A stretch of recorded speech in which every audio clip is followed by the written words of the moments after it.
reaching a deal on the Inflation Reduction Act. Let's get to Elon Roy on the fast line, who's got the details. Elon. Yeah, that's right, Melissa. This is a surprise announcement from Senators Chuck Schumer and Joe Manchin, and this package would essentially impose new taxes on corporations and the wealthy to pay for new spending on health care and clean energy. The deal includes a 15% corporate minimum tax on large businesses. Manchin indicated that could be applied to businesses with about $1 billion in revenue or more. It would also close the carried interest loophole, step up IRS enforcement, and allow Medicare to negotiate prescription drug prices.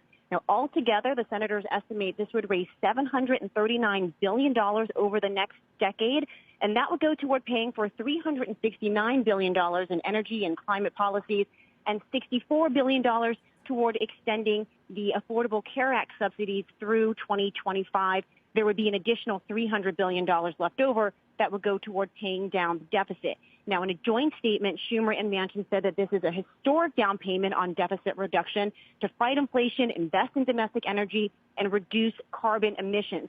Melissa, this is going to be sent to the Senate parliamentarian tonight to get scrubbed for, make sure all the language is correct, make sure it sort of passes muster. But this plan is for the Senate to vote on this as soon as next week. Melissa?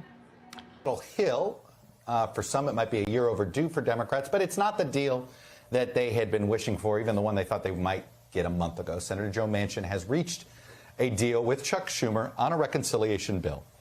So what was once the Build Back Better bill that was going to make a huge impact potentially with climate is now going to be called the Inflation Reduction Act of 2022.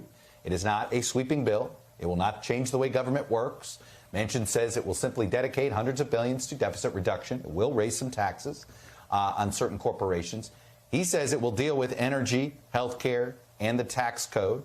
And, of course, that would impact climate as well.